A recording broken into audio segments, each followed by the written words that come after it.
profesor Carlos Rezónico, señores miembros del Consejo Asesor, señores académicos, profesores y profesionales de las diferentes disciplinas que nos acompañan y nos honran con su participación.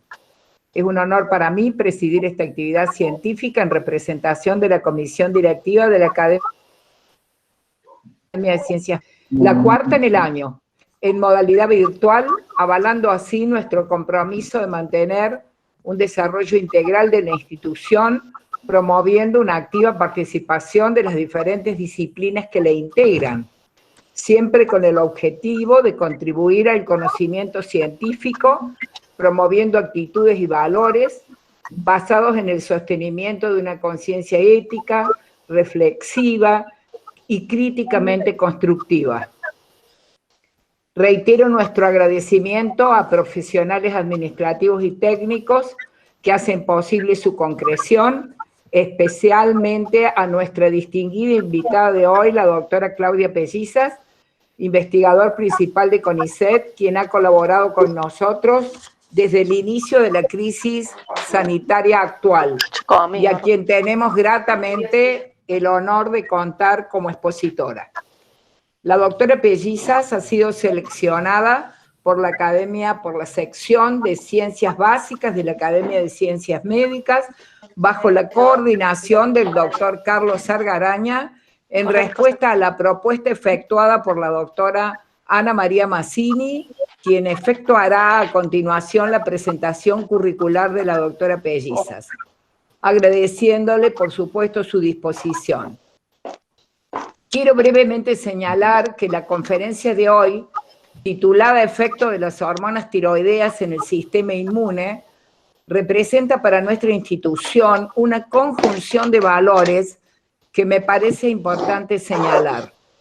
En primer lugar, nos permite destacar la importancia y el privilegio de contar en nuestra Universidad Nacional de Córdoba con centros de investigación de excelencia, uno de los cuales está representado hoy de la mano de la doctora Pellizas, abocados a la investigación, en este caso en bioquímica clínica e inmunología, de la Facultad de Ciencias Químicas, CIVICI, CONICET, que ha caracterizado a prestigiosos profesionales que ha cobijado en su seno, entre los que quiero mencionar, y no quiero olvidar, la figura del doctor Aldo Colione, porque él reunió entre sus muchas cualidades académicas el ser un pionero en introducirnos a los servicios de asistencia en endocrinología clínica y bioquímica en el paradigma emergente de combinar y conjugar un lenguaje común entre las ciencias básicas y la clínica en la aplicación de la denominada medicina translacional, anglicismo que algunos autores definen como traduccional y que permite integrar genómica, proteómica, farmacología, biomarcadores, conocimiento de las vías de señalización molecular afectadas, entre otros, entre los cuales indudablemente mediante un proceso de transferencia de conocimientos y tecnología nos acerca al diagnóstico y la terapéutica en beneficio de nuestros pacientes. Esta concepción y práctica ha llevado a desarrollar, como señalaba, centros de investigación interdisciplinarios como el mencionado, impulsores de una sinergia y retroalimentación continua que nos proporcionan prestaciones de alto nivel de complejidad a los clínicos y nos generan nuevos conocimientos en diferentes áreas de investigación. Por ello, nuestro reconocimiento a los que enarbolaron este paradigma y a aquellos que hoy lo continúan. En otro aspecto a destacar y que otorga significación a esta presentación, resulta de la demostración de los aportes que este centro de investigación, representado hoy por la doctora Pellizas, nos ha brindado sobre aspectos especialmente relacionados con inmunidad innata inmunidad antitumoral, en materia de oncoinmunología y en conocimientos de las señales de la cascada inflamatoria y de la respuesta inmune en el marco de la fisiología y de la bioquímica celular. Muchas gracias, doctora Pellizas, muy bienvenida. Gracias por haber aceptado participar en la Academia de Ciencias Médicas de Córdoba. Estamos, digamos, introduciendo la presentación con la doctora Ana María Mazzini, quien la ha acompañado en muchos de los numerosos trabajos que Claudia y su grupo de colaboradores han publicado en relevantes y prestigiosas publicaciones nacionales e internacionales. Gracias, Ana María, y te invito a que presentes a Claudia.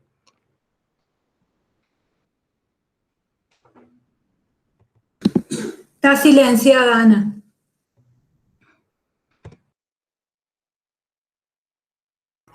Disculpen. Muchas gracias. Señora Presidente de la Academia de Ciencias Médicas, académica doctora Mirta Miras, señor Presidente de Honor, académico doctor Carlos Resónico, señores académicos, estimados participantes. En primer lugar, quiero agradecer a la Comisión Directiva de la Academia de Ciencias Médicas esta invitación a presentar esta conferencia de la doctora Claudia Pellizas. Es para mí un gran placer presentar a la doctora Pellizas. Con Claudia hemos trabajado en el mismo grupo durante muchos años. Obviamente ella se incorporó muchos años después porque es mucho más joven. Si bien trabajamos en diferentes temas, hemos tenido la oportunidad de compartir muchas actividades, tanto de trabajo como personales. Viajes, festejos, logros, inquietudes, momentos muy alegres y otros muy difíciles. La doctora Pellizas se graduó como bioquímica y farmacéutica y posteriormente como doctora en bioquímica en la Facultad de Ciencias Químicas de la Universidad Nacional de Córdoba. Es investigadora principal de la carrera del investigador científico de CONICET, profesora asociada de dedicación exclusiva de la Facultad de Ciencias Químicas de la Universidad Nacional de Córdoba y es categoría 1 en la categorización del programa de docentes investigadores. Su gran capacidad de trabajo y espíritu colaborativo la han llevado a ocupar importantes posiciones en la docencia de posgrado y en la conducción de sociedades científicas nacionales e internacionales. Ella es actualmente directora de la carrera de posgrado de especialización en bioquímica clínica, área endocrinología, en la Facultad de Ciencias Químicas de la Universidad Nacional de Córdoba. Es presidente de la Sociedad de Endocrinología y Metabolismo de Córdoba y es secretaria de la Sociedad Latinoamericana de Tiroides. Inició sus actividades de investigación y realizó su tesis doctoral bajo la dirección del doctor Aldo Coleoni, a quien, como decía la doctora Miras, muchos de los presentes han conocido y apreciado. Fue profesor titular y luego emérito de la Facultad de Ciencias Químicas y falleció en el año 2005. Un excelente docente e investigador, director de nuestro grupo y fue un pionero de la especialización bioquímica en endocrinología en Córdoba, como mencionó también Mirta, que unió la medicina con la bioquímica, fue uno de los pioneros en ese tema. En su carrera de doctorado, la doctora Claudia Pellizas comenzó a estudiar la regulación de los receptores de hormonas tiroideas por la acción hormonal. Desde el principio, su tarea de investigación fue muy reconocida, obteniendo el premio al investigador joven en el área básica, el LATS Prize, por su trabajo presentado en el 7º Congreso Latinoamericano de Tiroides, que se realizó en Viña del Mar, Chile, en 1997, donde fuimos todo el grupo. Era la primera vez que se instituyó ese premio, que actualmente sigue otorgándose en cada congreso de la sociedad y posteriormente también ha sido obtenido por sus becarios, o sea, por sus discípulos. En el año 2003, la doctora Pelliza se inició en la carrera del investigador y comenzó la formación de su grupo de trabajo y la dirección de recursos humanos. Unos años antes también había iniciado su tesis doctoral con el doctor Coleoni, la doctora María del Mar Montesinos, quien actualmente dirige su propio grupo de investigación y con la cual la doctora Pellizas trabaja en estrecha colaboración.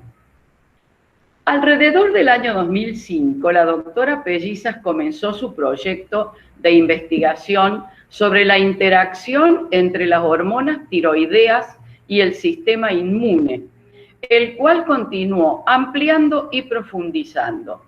Este proyecto constituye el actual objetivo de su equipo de trabajo y dentro de él se encuadra el tema de su conferencia de hoy.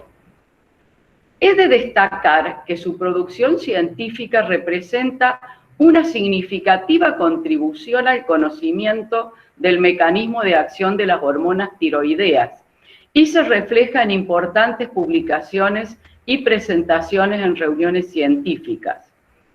Ha publicado más de 40 artículos en revistas de difusión internacional de muy buen nivel, varios capítulos de libros. Ha presentado numerosas comunicaciones en congresos y jornadas nacionales e internacionales. Tuvo además una muy activa participación en congresos y reuniones científicas.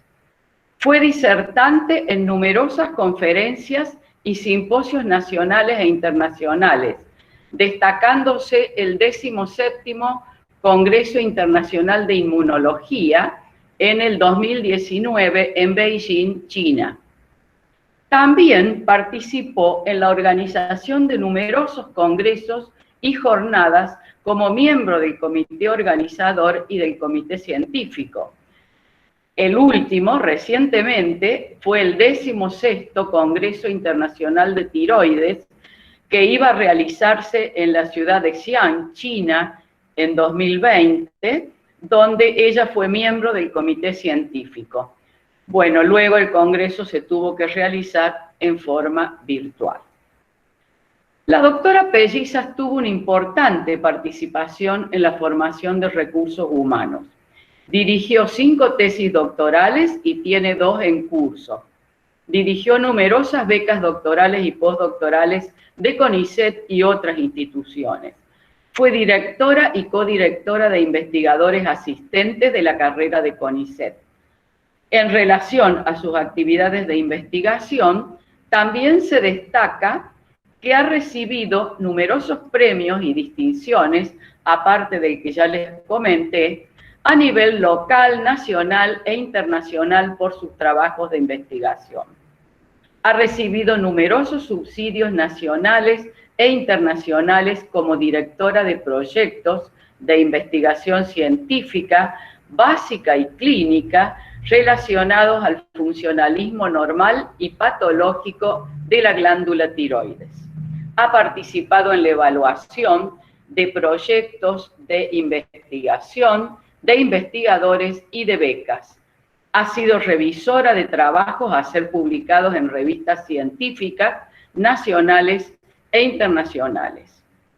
Entre muchos otros antecedentes que no voy a mencionar, también ha tenido una importante participación en gestión universitaria, ha sido directora alterna del Departamento de Bioquímica Clínica, se desempeñó como miembro de comisiones asesoras de la carrera de especialidad y doctorado y ha sido directora y docente en numerosos cursos de posgrado. Finalmente, aunque se podría decir mucho más, solo voy a destacar en cuanto a sus condiciones personales que ella es una persona amable, de trato cordial, dispuesta a colaborar con los demás y a establecer lazos de amistad, dedicando también tiempo a su hermosa familia.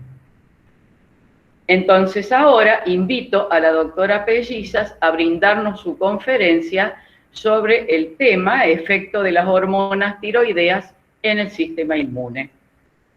Claudia. Muchísimas gracias. En primer lugar, a la Academia de Ciencias Médicas de Córdoba, por la invitación para dictar esta conferencia, de la cual realmente me honra, y también a las palabras de la doctora Mirta Miras, y por supuesto a la presentación de Ana María Massini Repiso. Quiero destacar también que esta invitación me llegó de la Academia por parte del doctor Carlos Argaraña, y para mí ese hecho es muy significativo porque Carlitos fue, yo le digo así, pero realmente él es un referente para mí, fue miembro de mi tesis doctoral, allá por los años 90, al 96, y ciertamente inspiró muchísimo mi carrera científica, así que muchas gracias, Arga, como le decimos cariñosamente. Bueno, voy a compartir la presentación, y bueno, como yo los voy a dejar de ver por este sistema de Meet, cualquier dificultad me la hacen conocer.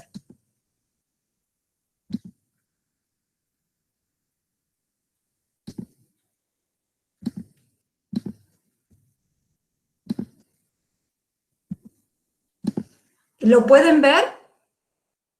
¿Se ve la presentación, Sandra? Sí, Claudia, perfecta. Se ve perfecta. Perfecta, Gracias. perfecta.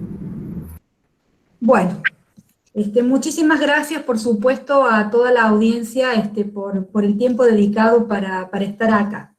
Como la doctora Mirta Miras comentó, esta disertación va a tratar acerca de un tema que forma parte de los objetivos del grupo de trabajo, en la cual se han realizado ciertos aportes, y es el efecto de las hormonas tiroideas en el sistema inmune.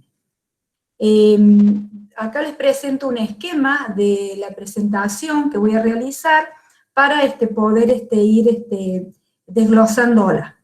Para comenzar voy a hablar un poquito, voy a tratar de hacerlo en lo más resumidamente posible y esquemáticamente para que de alguna manera pueda llegar a toda la audiencia, pero creo que a esta altura es para todos conocido la estrecha interrelación que existe entre el sistema inmune, endocrino y nervioso, que funcionan como si fuera una máquina coordinada, y esto es así porque ellos comparten determinadas sustancias químicas que se llaman neuropéptidos, hormonas, citoquinas, etcétera, y sus receptores. Esto quiere decir que si de alguna manera existe algún disturbio primario en alguno de estos sistemas, como podría ser en el sistema endocrino, necesariamente va a repercutir en el resto.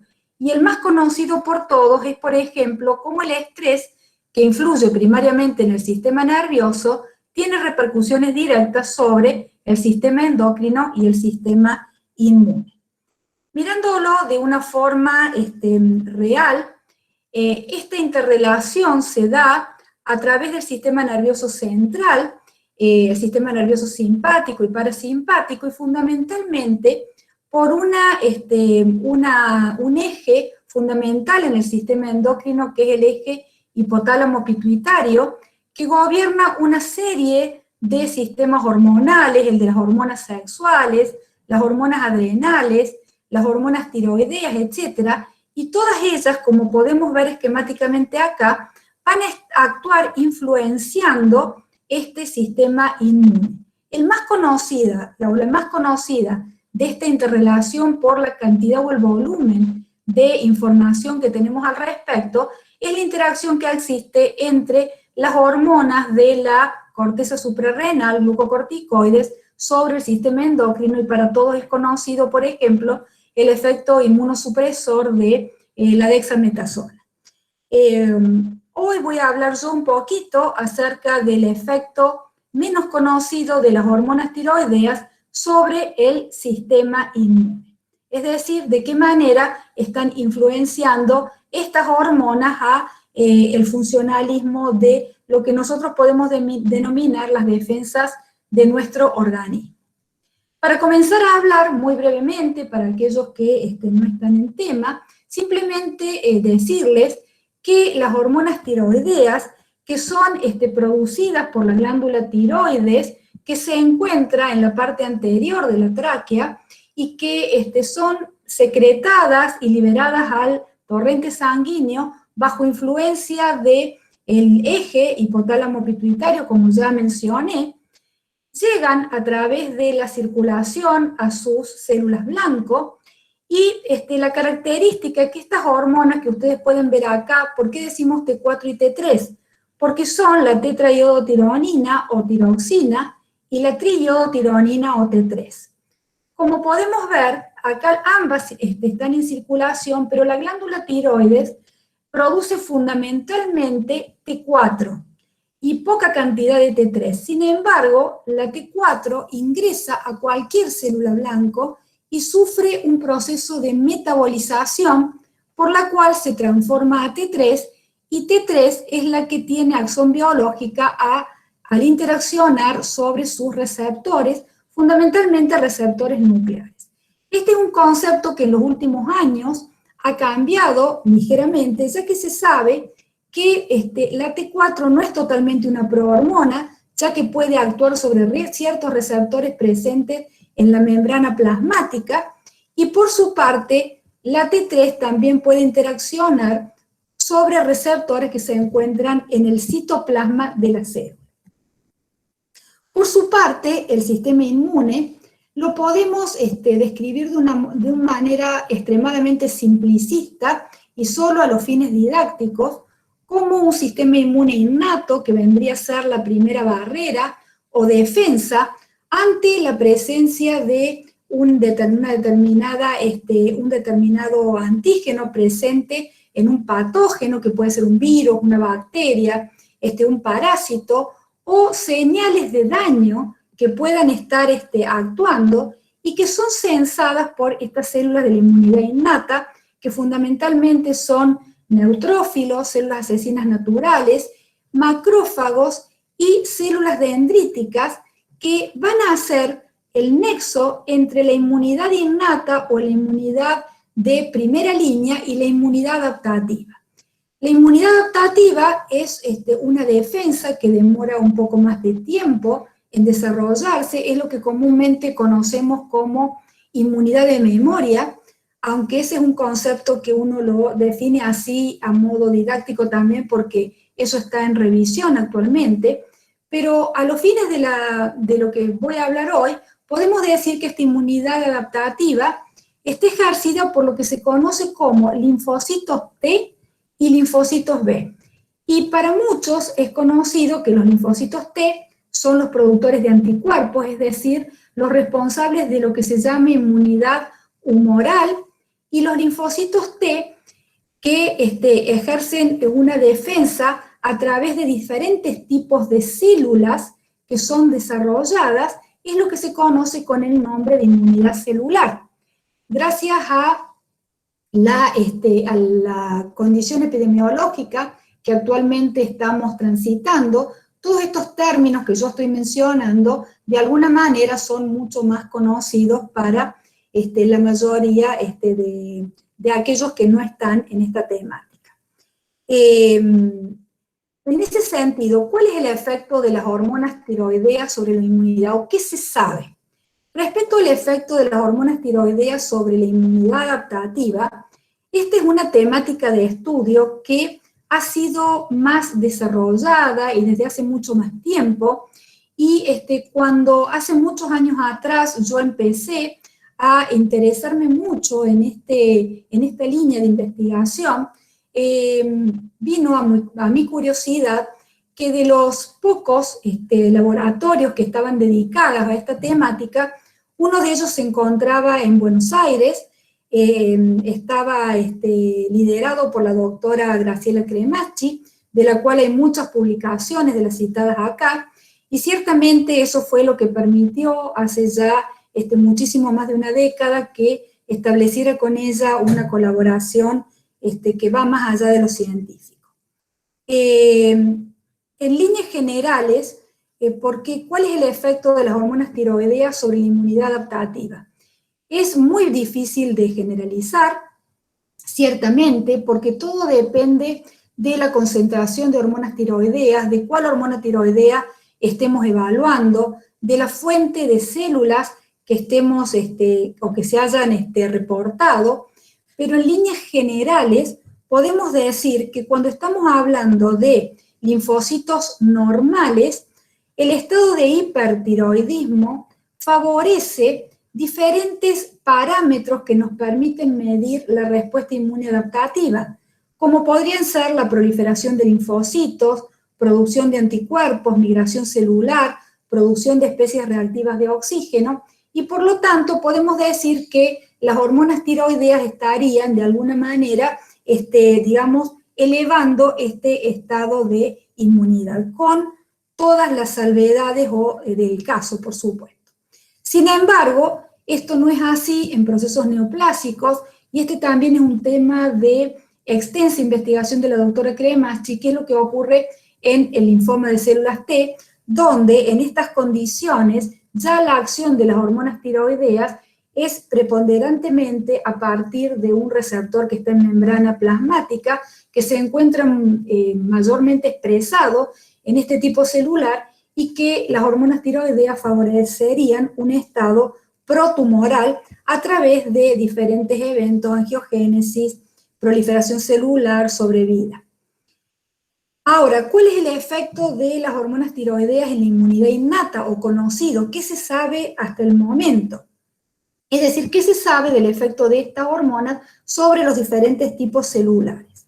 Nuevamente, muchos laboratorios o varios laboratorios han estado estudiando las acciones que ocurren por estas hormonas sobre diferentes tipos celulares, que también van a depender del esquema experimental utilizado, de cuál es la fuente de células que se están ensayando, la concentración de hormonas, etcétera, etcétera.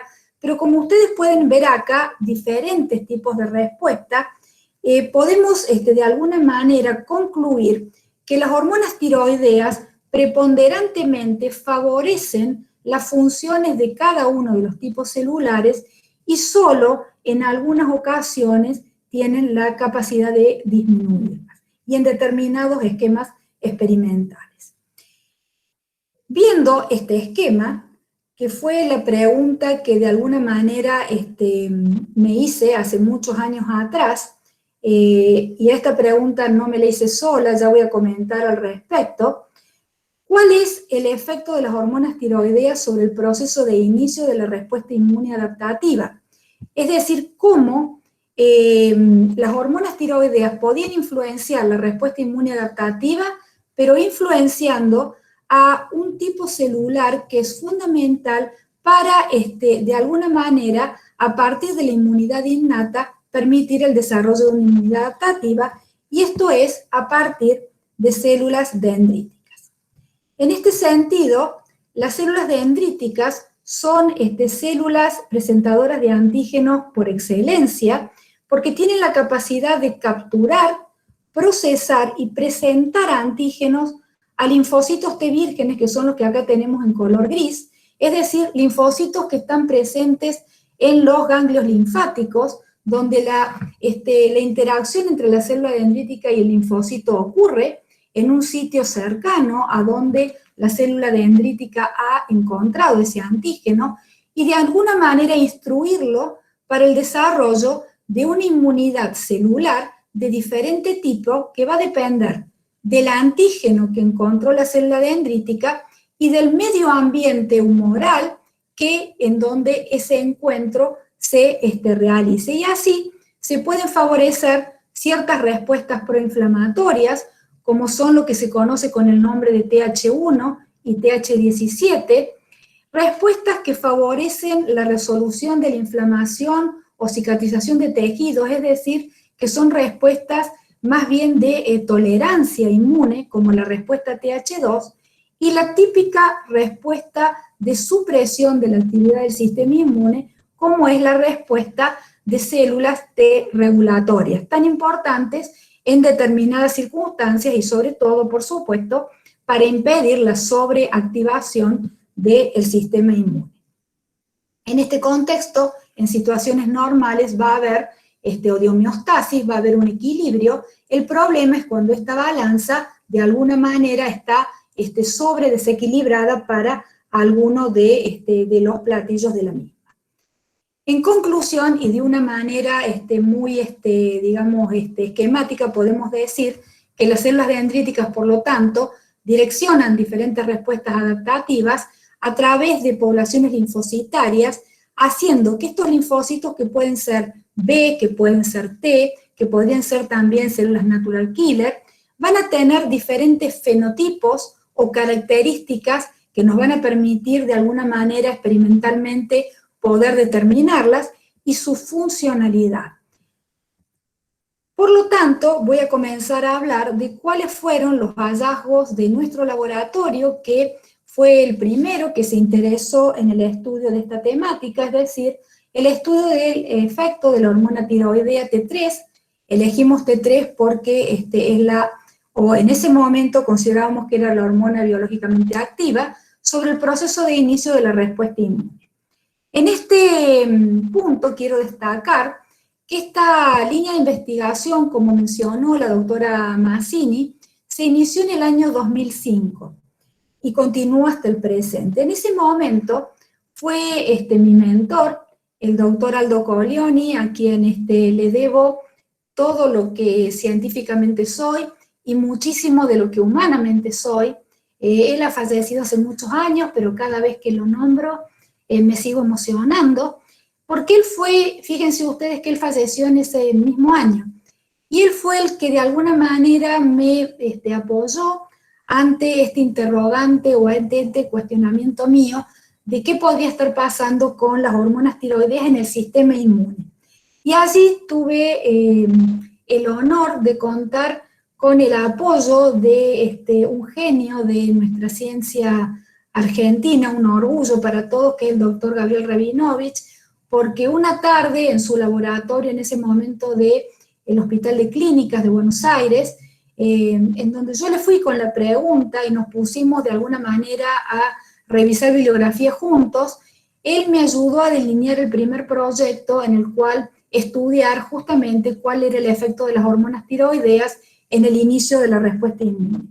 Quiero destacar que en ese momento el doctor Colioni nos dejó, fue un momento muy aciago en el laboratorio, bajo todo punto de vista. Yo hacía poquito que había entrado a la carrera del investigador científico, no era independiente para trabajar, y tuve el apoyo de mucha gente, del doctor Targovnik, de la doctora Graciela Cremachi también, y dentro de casa, o dentro del laboratorio de la doctora María del Mar Montesinos, que ciertamente sin ella no hubiera podido realizar casi nada de lo que hasta ahora hemos podido realizar en el laboratorio, con su apoyo constante y su tesón para el trabajo.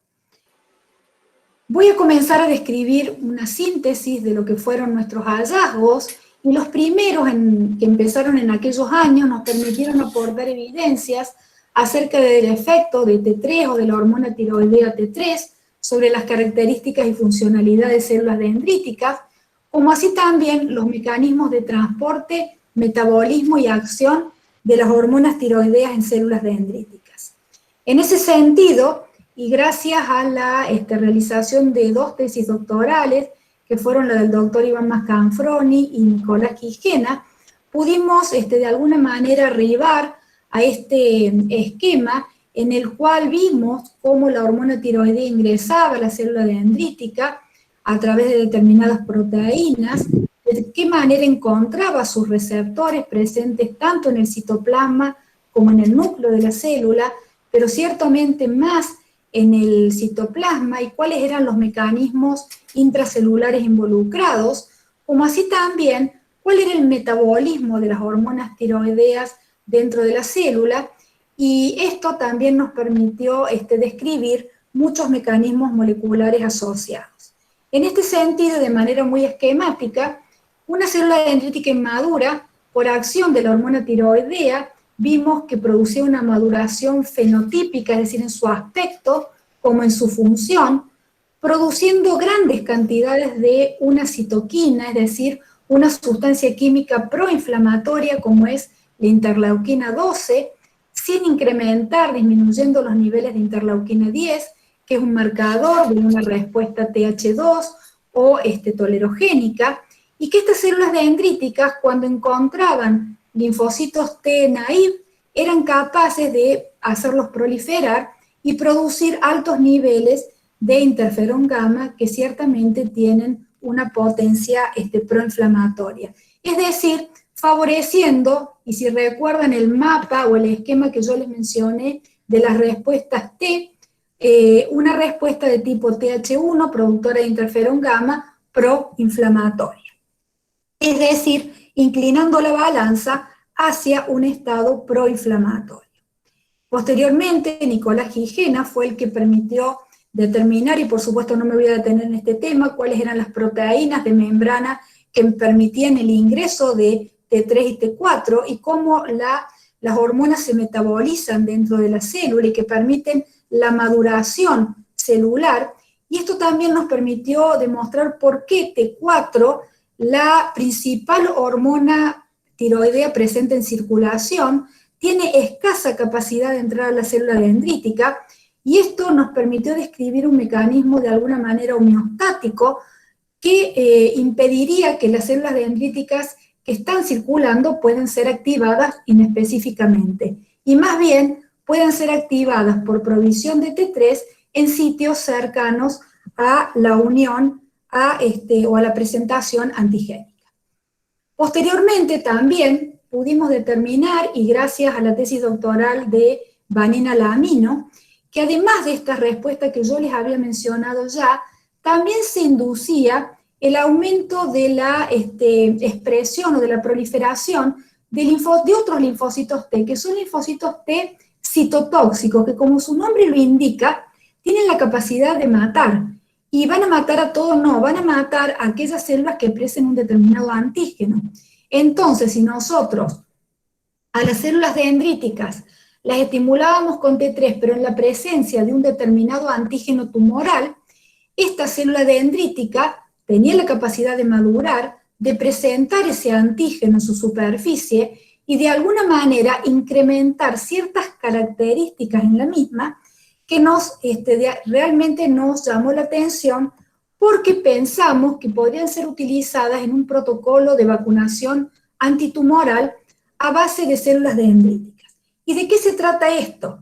Brevemente, este protocolo de vacunación antitumoral hace muchos años que ya está en evaluación y forma parte de una de las numerosas estrategias de inmunoterapia contra el cáncer, que son aquellas que actúan de manera, digamos, paralela o de una manera complementaria a las tradicionales quimioterapia, radioterapia y, por supuesto, cirugía. ¿Y cuál es el fundamento de la misma? Un paciente que tiene un determinado tumor, luego de la cirugía, las células tumorales son de alguna manera disgregadas para obtener un antígeno tumoral. Por otro lado, el paciente se obtiene sangre en la cual se hace leucoféresis, es decir, la extracción de los leucocitos, purificación de monocitos, maduración de los mismos a células dendríticas inmaduras, que son expuestas en el laboratorio a estos antígenos tumorales, es decir, in vitro. Y una vez que se exponen, ¿para qué se hace? Para que estas células dendríticas ya conozcan al tumor. Entonces luego son reinyectadas al paciente. ¿Para qué? Para que lleguen a sus ganglios linfáticos e induzcan la producción de células capaces de inducir la reducción y, en el mejor de los casos, la eliminación del tumor de manera antígeno específica.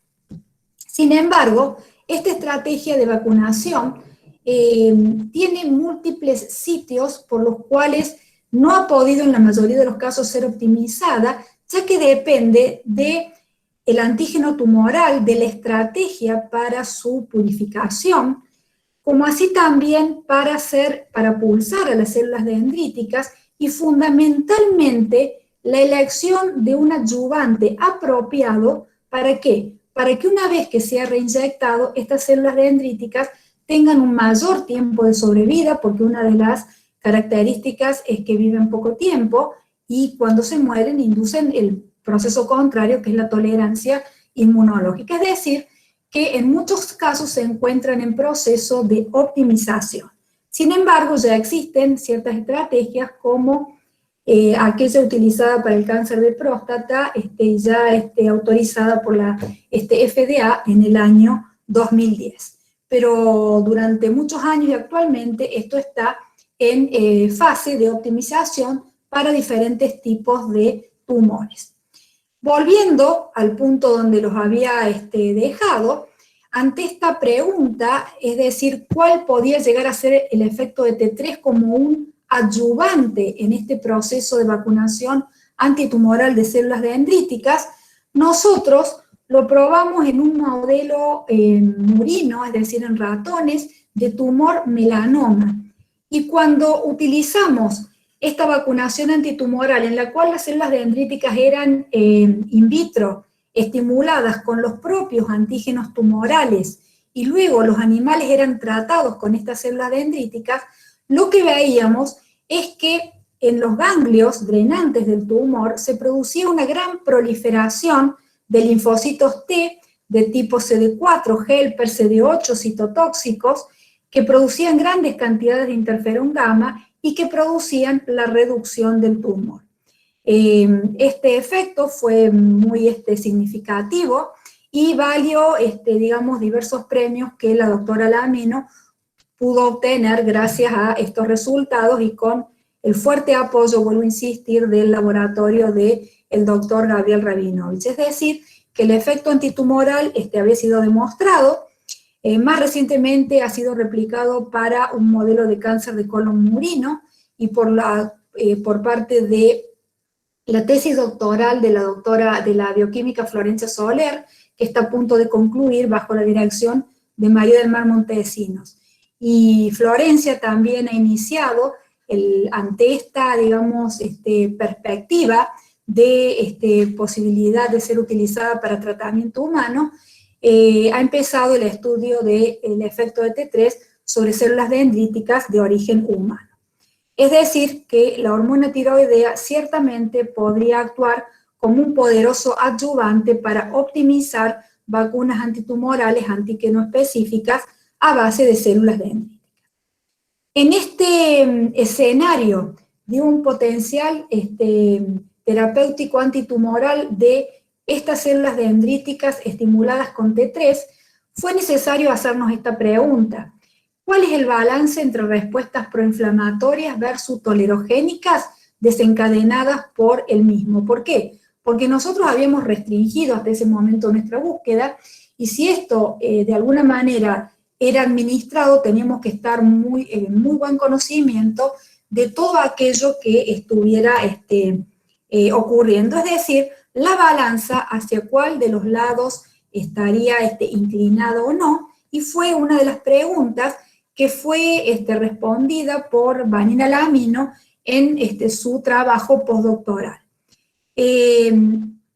Para ello, teniendo este esquema de los resultados que habíamos obtenido previamente, Vanina pudo determinar que en resultados in vitro, estas células dendríticas también tenían la capacidad de incrementar estas otras citoquinas, que son todas interleuquina 6, 23, 1 beta, TGF-beta 1, son todas citoquinas proinflamatorias.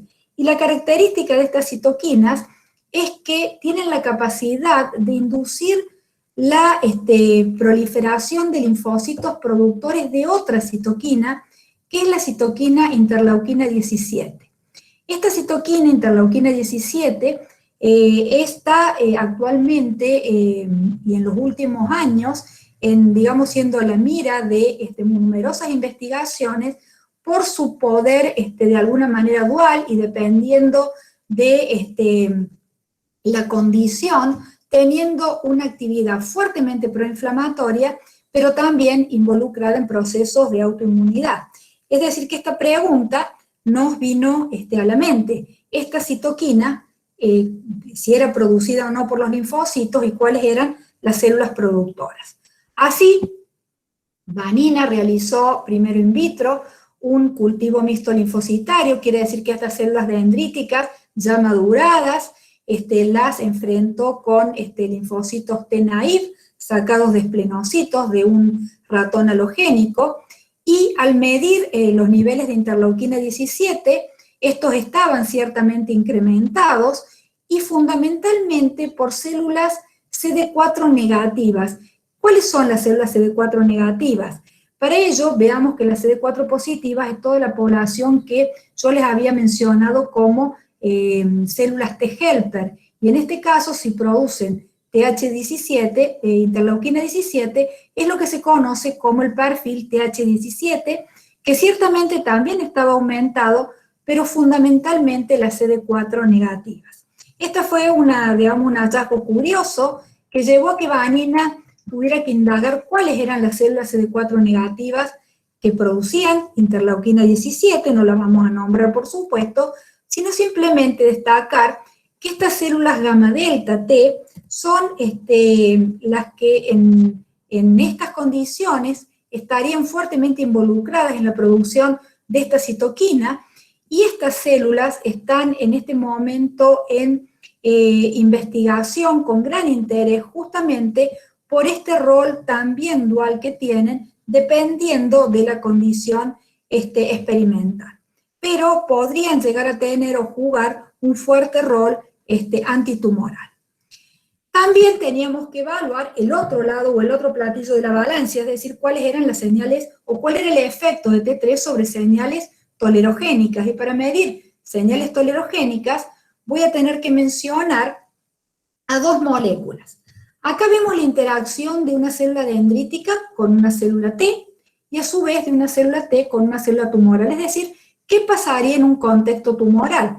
En un contexto tumoral, la célula dendrítica, si tiene una señal tolerogénica, va a expresar altos niveles de un ligando de PD1, que es PDL1, que va a interaccionar con PD1 que está presente en la célula T, haciéndolo de alguna manera que no reaccione, que no tenga capacidad de ataque hacia la célula tumoral. Es decir, que la sobreexpresión de estas proteínas es un mecanismo que de alguna manera la célula tumoral utiliza para evadir la acción del sistema inmune cuando hay el desarrollo de un tumor. Entonces, lo que hicimos fue evaluar cuál era la expresión por efecto de T3 de PDL1 y 2 en células dendríticas, como así también de PD1 en el linfocito T. Esto, para que ustedes tengan un esquema, forma parte estas moléculas de muchas otras que son utilizadas en diversos procesos de inmunoterapia contra el cáncer. Porque si yo les estoy mencionando que PD1 y PDL1 están involucrados en procesos de alguna manera, tolerancia inmunológica o falta de reacción del sistema inmune ante un proceso neoplásico, los anticuerpos anti-PD1 están siendo utilizados para, como una de las estrategias, hay muchas otras, como el anti-CTL4, etcétera, etcétera, de inmunoterapia en contra del cáncer. En este sentido, lo que se utiliza son drogas como por ejemplo originalmente el nivolumab, también hay otras como el pembrolizumab y más actualmente el serlulimab, que están siendo utilizadas para bloquear estas interacciones y hacer que este linfocito T pueda efectivamente actuar como debe, que es de una manera reactivo contra la célula tumoral. Y en este sentido, cuando medimos lo que pasaba con estas moléculas ante el tratamiento con T3 a células dendríticas, lo que vimos es que PDL1-2 estaba disminuido en su expresión, lo mismo que PD1 en los linfocitos T, que eran estimulados por estas células dendríticas por tratamiento con la hormona tiroidea. Por su parte, otra señal tolerogénica, como yo ya mencioné, es el de las células T regulatorias, y para eso lo que hicimos fue medir el número o la frecuencia de estas células por su exposición a células dendríticas tratadas con T3, y también había una disminución en la expresión de estas células, es decir, que T3 tiene la capacidad de contrarrestar vías inhibitorias inmunes, como las que hemos mencionado, a través de la modulación de la funcionalidad de células dendríticas. Vanina también, una vez que tenemos todos estos resultados realizados in vitro, quiso verificar su efectividad in vivo, y para ello, a ratones que son transgénicos simplemente con fines experimentales, digamos que nos ayuda a medir mejor la respuesta, los inyectó con células dendríticas tratadas con un antígeno X o con ese antígeno y hormona tiroidea.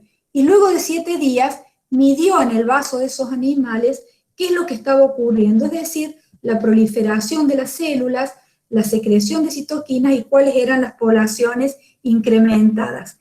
Y los resultados obtenidos se correlacionaron directamente con aquellos que se habían obtenido in vitro, es decir, que de alguna manera T3 tenía la misma capacidad de inducir una tolerancia inmune in vivo, lo cual estaba de alguna manera a favor de ese menor peso del platillo tolerogénico en la balanza. Para concluir, el largo trabajo de Vanina fue el que permitió describir todo este mapa que yo ya les he comentado, de respuestas a través de células dendríticas y T direccionadas, cuando las células estas son estimuladas con la hormona tiroidea, es decir, generando una fuerte respuesta proinflamatoria. Como esto tiene un impacto terapéutico, es que tiene una gran relevancia.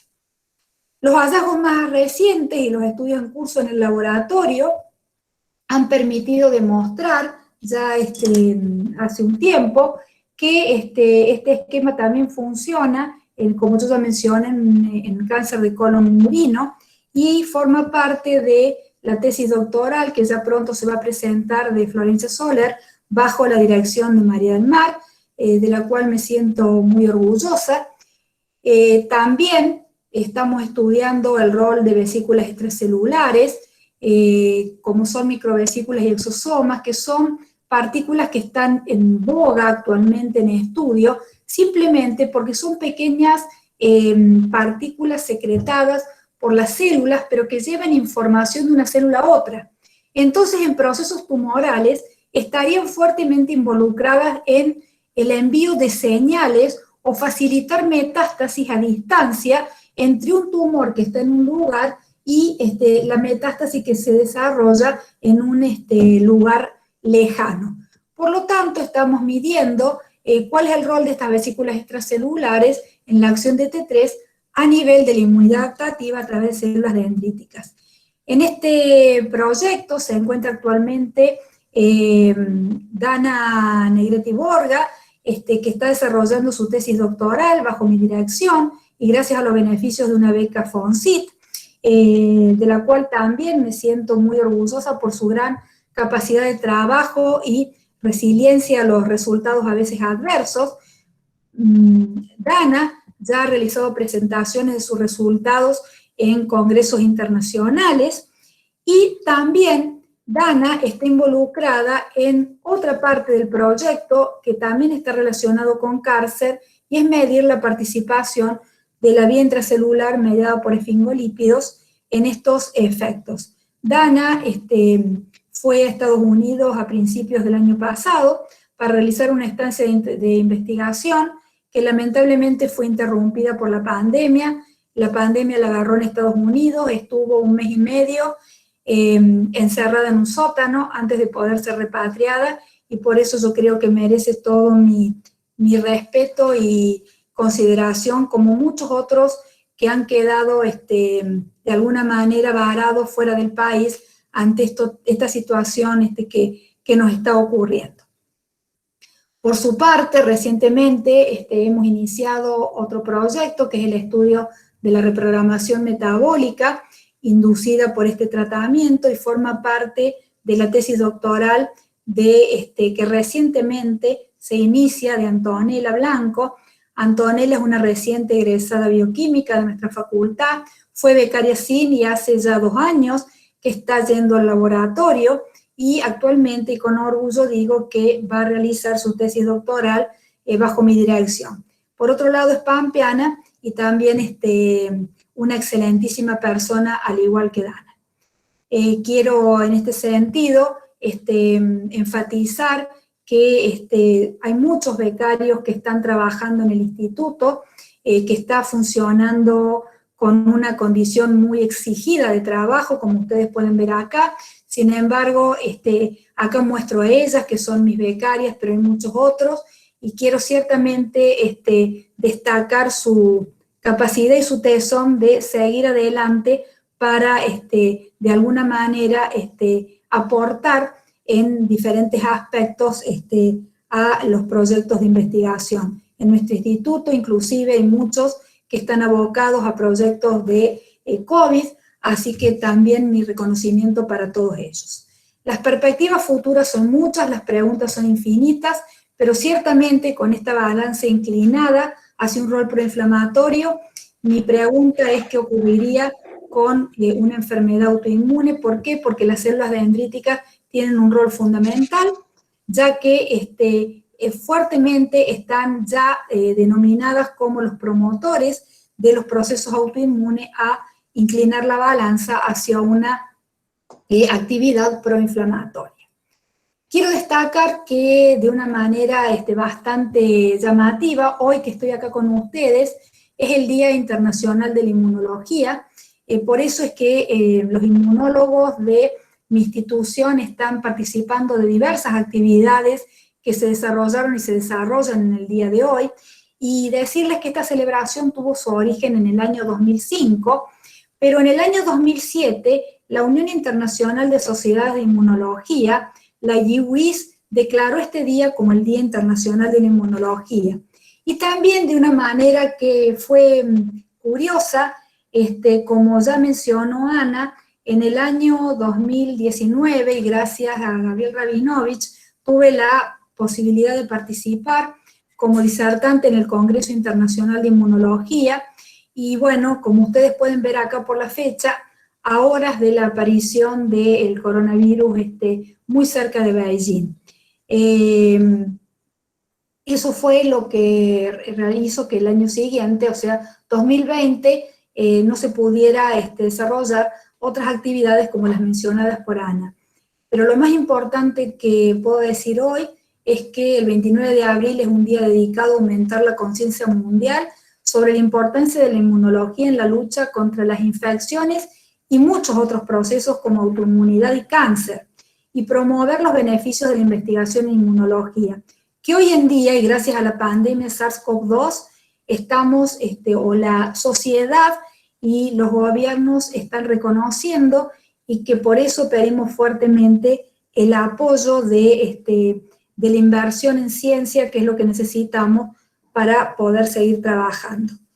Quiero enfatizar mi reconocimiento a todos los investigadores de inmunología que no están acá por lo que mencioné de mi lugar de trabajo, que son muchos y muy prestigiosos, porque bueno, de alguna manera hoy es el día de ellos, y agradecer a la institución que me aloja desde hace muchos años por el apoyo a todos los proyectos que pude desarrollar en esta línea de investigación, a todos mis tesistas doctorales, los involucrados directa e indirectamente en la temática abordada, a los investigadores y becarios de nuestro grupo de trabajo, a los numerosos colaboradores nacionales e internacionales que participaron, y acá simplemente algunas fotos para mostrar a lo largo del tiempo, porque también nos nacieron bebés, qué es lo que fue sucediendo con el laboratorio, en el cual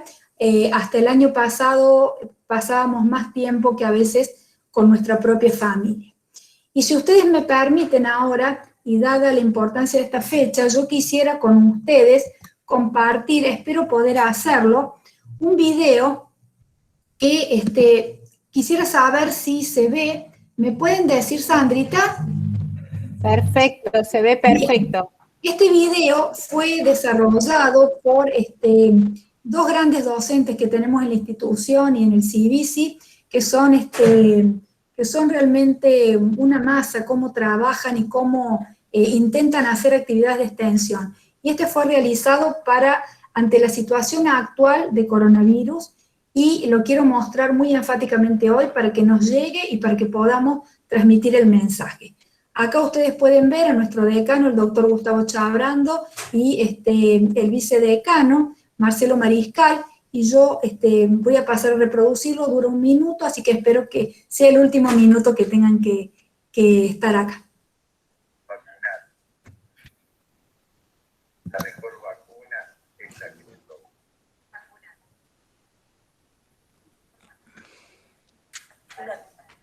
Contra COVID-19. Vacuna contra COVID-19. Contra COVID-19, la mejor vacuna es la que te toca. Vacúnate contra COVID-19. Vacúnate. La mejor vacuna es la que te toca.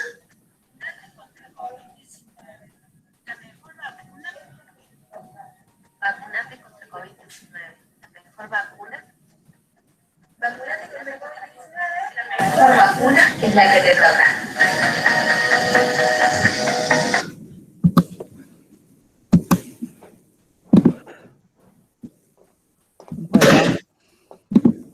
Muchas gracias, Claudia. Gracias por esta excelente presentación, muy completa. Tenemos tiempos para preguntas.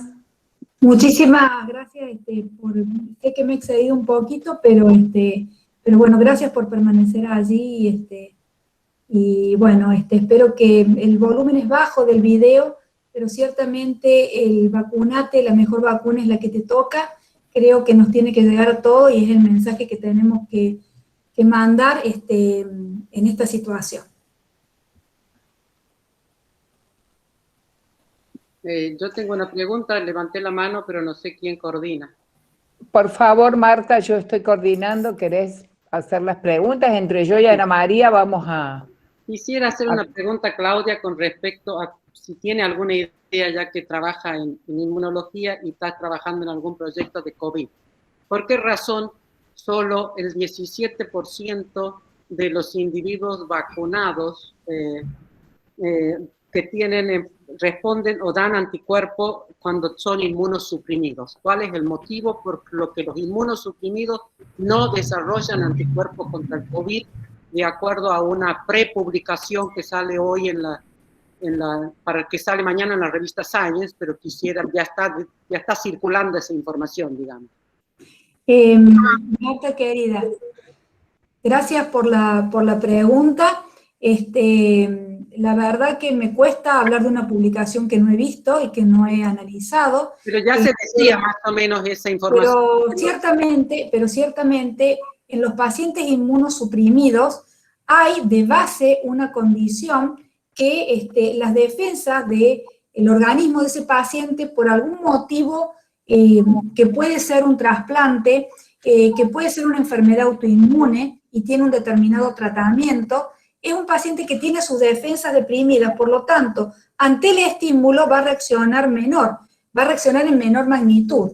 Recordemos que la inmunidad que desarrolla el COVID, que todavía está, digamos, de alguna manera faltan conclusiones, pero no es totalmente humoral, Marta. También está la inmunidad celular, que, bueno, ayer tuvimos el orgullo de estar en la presentación que se hizo en el Ministerio de Ciencia y Tecnología por parte del laboratorio del doctor Gabriel Rabinovich, el cual presentó una plataforma para evaluar las poblaciones celulares que están, digamos, de alguna manera estimuladas o no en los pacientes vacunados y en aquellos que han tenido la enfermedad. Es decir que hay una zona gris respecto a si todos desarrollan anticuerpos, cómo son y si son anticuerpos que son realmente anticuerpos funcionantes, ¿de acuerdo? Y porque la inmunidad, lo que se ha visto es que el título de anticuerpos va cayendo, pero ¿cuál es la funcionalidad de esos anticuerpos? Es lo que, de alguna manera, no está claro. Ahora, es claro que en un paciente inmunosuprimido va a haber menor producción, lógicamente. Gracias. Como de cualquier vacuna, no es el COVID. Creo que es en cualquier proceso de inmunización. Ya lo sé, pero digamos, todo el mundo dice que cualquiera que tiene un autoinmune no se ponga la vacuna, y hoy sale que de 500 autoinmunes trasplantados, como decís vos, solo el 17% desarrolló anticuerpos. O sea que claramente hay alguna correlación que no entiendo bien de qué se trata, y a lo mejor, gracias por la respuesta. Ya lo voy a leer de todas maneras, Marta, ¿eh? Gracias por el dato. Bueno. Mientras van pensando alguna pregunta, yo quería preguntarte, Claudia, una cosa que se me cruzó. ¿Ha sido probado algún análogo de hormonas tiroideas sobre las células dendríticas alguna vez? O sea, no sé cómo, si hay acción de membrana o sobre receptores en la respuesta. No, Ana, la respuesta es no. La respuesta es no. De hecho, en algún momento, junto con Graciela Cremacci, nos propusimos estudiar el efecto, cuando no sabíamos qué pasaba con T4, si T4 tenía acción sobre las células dendríticas o no, no conocíamos la entrada de las hormonas tiroideas a la célula, ni el metabolismo intracelular, T4 no tenía efecto, empezamos a querer evaluar el efecto de los análogos también, y bueno, eso quedó en el tintero porque hay mucho todavía por seguir. Primero nos detuvimos en caracterizar el trabajo que hizo Nicolás, es decir, por qué la T4 no tenía efecto, cuáles eran los mecanismos por los cuales entraba la célula T3 y T4 se metabolizaba, la poca que entraba, y ciertamente hay una cuestión fundamental. Graciela sabe mucho porque trabaja en esto, pero en células tumorales o neoplásicas, los receptores de membrana que interaccionan con T4, Ana, son los que están mayormente expresados. Y por eso los efectos de las hormonas tiroideas muchas veces no son los mismos, ¿sí? Claro. Acá estamos trabajando con células dendríticas normales, es decir, que es una respuesta un poco vaga, porque no la tengo, y los análogos no han sido ensayados todavía. Claro, porque tengo una idea remota Hay otras, después que nosotros empezamos a evaluar esto, otros grupos de trabajo empezaron a evaluar el efecto de hormonas tiroideas sobre macrófagos, por ejemplo, que son células que comparten ciertas características con las células dendríticas, obteniendo resultados, no voy a decir similares, pero de alguna manera en paralelo, con diferencias de concentraciones, etcétera, pero tampoco han estudiado el efecto de los análogos. Claro. No, porque tengo una remota idea que algunos efectos de las hormonas tiroideas se obtienen más, o sea, son más intensos con los análogos. Por eso era la pregunta, por si anduviera mejor un análogo con menos concentración, por ejemplo. No tuvimos tiempo. Bueno, tienen Claudia, tiempo. Mucho quiero preguntarte tiempo. algo mientras vamos pensando. El doctor Boca sabemos, había levantado la mano. no sé quién. Altos niveles de las hormonas tiroideas resultan en un incremento, vos has señalado, de la proliferación y de la producción de citoquinas, pero son menos conclusivos los efectos del descenso de las hormonas tiroideas. Y este es un tema que en numerosas publicaciones no está suficientemente desarrollada esta línea de investigación. ¿Cuál es tu mirada al respecto? Ciertamente la pregunta suya, Mirta, es una muy buena pregunta, porque hace muchos años atrás el doctor Jorge Álvarez, que es un prestigioso inmunólogo que tenemos en la ciudad de Córdoba, me contactó, ahora es mi médico, porque, bueno, yo tengo una inmunodeficiencia idiopática. Él me contactó porque le llamaron la atención mis resultados, porque él había observado que los pacientes que él tenía con diferentes procesos alérgicos eran pacientes que todos tenían un hipotiroidismo, que podía ser subclínico en la mayoría de los casos, de hecho. Es decir, que la pregunta de él fue si esto podía estar correlacionado. Hasta el día de hoy, esa respuesta, por supuesto que yo no la tengo, es muy difícil estudiarlo en pacientes, sobre todo por el material a los cuales nosotros podemos acceder en este caso, ¿no? pero si bien es cierto que la respuesta no es conclusiva para nada, sí es cierto que, digamos, si uno tiene que mirar la resultante de la respuesta inmune, los pacientes hipotiroideos la tendrían ligeramente atenuada, vamos a decir, ¿sí? Pero no hay nada conclusivo, Mirta, y es una muy buena pregunta. Gracias, Claudia. José había levantado la mano, no sé si... El doctor Bocco tiene una pregunta. Sí, Claudia, bueno, antes que nada, felicitaciones, Claudia. Excelente presentación, brillante, muy buenos resultados. Realmente un orgullo para la facultad, no solo para el CIBISI y el Departamento de Bioquímica Clínica.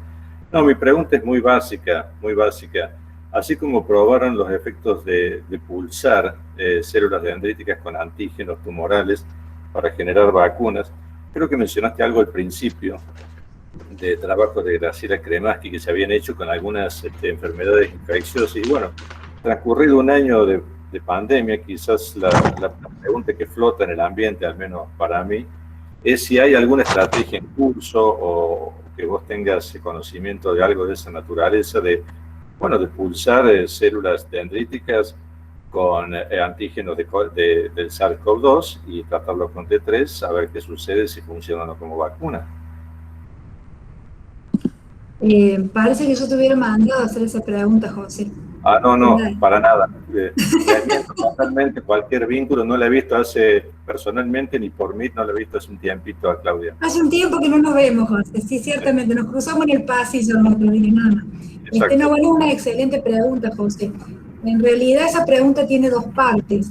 Una parte, José, es lo que hay mayores evidencias en este momento, porque llevamos un año de pandemia, ya hay varias publicaciones al respecto, en el sentido de cuál es el efecto de pacientes, digamos, de infección con COVID en el funcionalismo tiroideo, ¿sí? Sí, claro, es decir, de inversa, ¿sí? ¿Por qué? Sí, claro. Porque en los pacientes que tienen cualquier enfermedad que sea grave o severa, tienen lo que se conoce como un desequilibrio tiroideo, conocido con el nombre de síndrome de T3 baja o síndrome del enfermo no tiroideo. ¿Por qué? Porque tienen desequilibrios en los niveles hormonales, pero no responden a un desequilibrio tiroideo primario, sino que es consecuencia de ese proceso inflamatorio común a todas estas enfermedades severas. COVID no es la excepción. COVID es como muchas otras, un paciente que tiene un tumor, un paciente insuficiente renal, un paciente con una insuficiencia hepática, y puedo dar numerosas otros casos, ¿sí?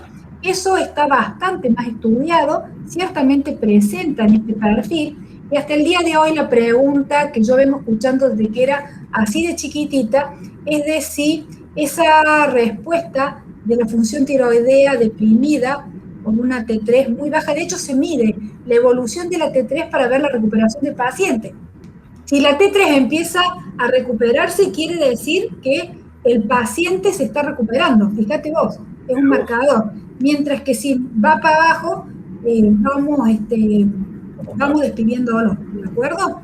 Ahora, lo que vos me planteás, de plantear una estrategia de vacunación antitumoral como la que estás planteando, podría llegar a ser una estrategia, ciertamente, pero es muy difícil de pensar porque aún la estrategia de vacunación antitumoral con células dendríticas, como yo lo mencioné, necesita ser optimizada. Por eso es que nosotros planteamos este tratamiento in vitro con hormona tiroidea. O sea, no le voy a dar al paciente T3 para mejorar sus dendríticas, no. Voy a sacar sus células dendríticas, o mejor dicho, voy a sacar sus monocitos, los voy a diferenciar de células dendríticas, los voy a tratar con T3 y un antígeno tumoral para de alguna manera optimizar el protocolo. Así que es como que no lo veo, José. Claro, pero está bien, no lo veo, pero me diste lugar a comentar un poquito esto, que es una pregunta que se está haciendo y mucho. Sí, un poco impracticable en un contexto de pandemia, digamos, para ese tipo de vacunas. Pero bueno, muchas gracias. Muy interesante la respuesta. Gracias, José, por la pregunta. Claudia, hay algunas publicaciones muy recientes que muestran la posibilidad de presentar con COVID tiroiditis subagudas, digamos, como parte de los efectos, ¿no es cierto?, que vos señalabas. Pero también hay alguna mención a lo que puede representar en términos, digamos, proinflamatorios en situaciones de vacunación. Entonces, quisiera saber si vos has podido ver o leer o tenés algún comentario al respecto. En un escenario de vacunación, Mirta, al menos yo no quiero decir que no haya, porque seguramente que puede haber, pero yo no lo he visto.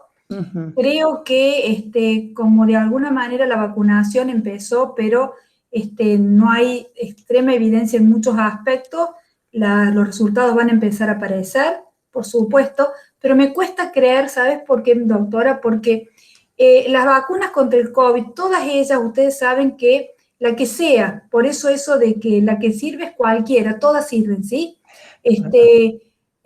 La matriz es una matriz ya utilizada para otras vacunaciones, o sea, no hay nada nuevo bajo el sol, simplemente se cambió la proteína que está siendo utilizada para que la respuesta inmune sea contra esa proteína. Por eso, supongo que ante un esquema de vacunación no debería aparecer, no quiere decir que no parezca, Mirta. Claro, lo que pasa es que probablemente no está muy bien estudiado, quizás sería bueno conocer si esta exposición y capaz que sí, doctora. Pero no porque contraindique la vacunación, para nada. Coincido plenamente que la vacunación es lo que tenemos. Exactamente, pero posiblemente haya algo al respecto y yo no lo tengo visto, ¿sí? Gracias, Claudia. No sé si hay alguna pregunta más. No había levantado la mano, doctor. Hay numerosas felicitaciones, Claudia, numerosas. No las puedo leer a todas, pero vas a tener, por supuesto, porque vos sos parte de esta plataforma que tenemos en la presentación de nuestra academia, así que vas a poder leer todo el afecto que tienen todas las personas del ámbito profesional de nuestra ciudad y de fuera de la misma.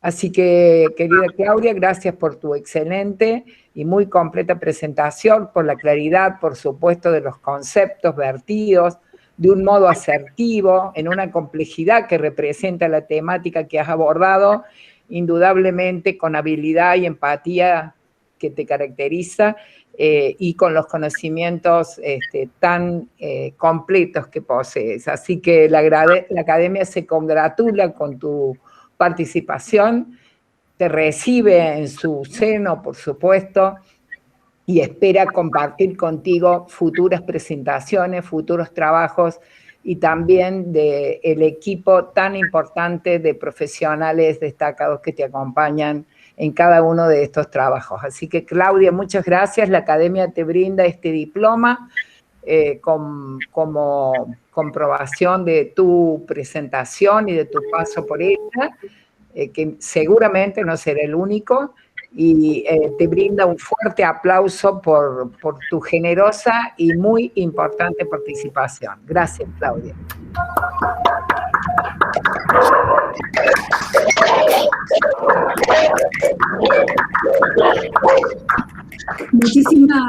Muchísimas gracias, doctora, y en su nombre a toda la Academia de Ciencias Médicas de Córdoba.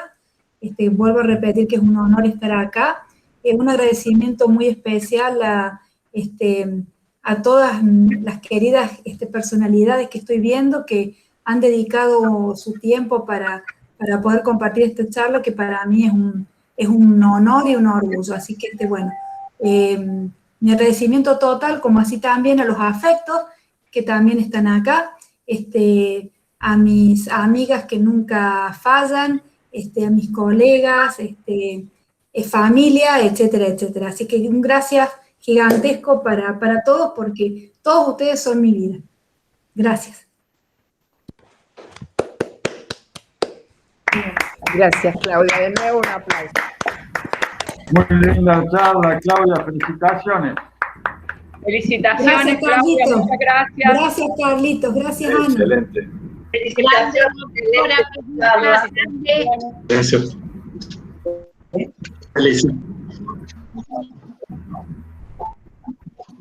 Felicitaciones, Claudia. Un abrazo grande. Excelente trabajo. Gracias, Mario. Qué lindo verte. Gracias, No lo puedo ver, Claudia. pero Gracias, en medida que Claudia, hablo estuvo lo puedo ver. Así clarísimo. que muchas gracias. Gracias a todos. Un beso grande y estuvo clarísimo. 1.000.000 de gracias por la disertación. Gracias, Marta.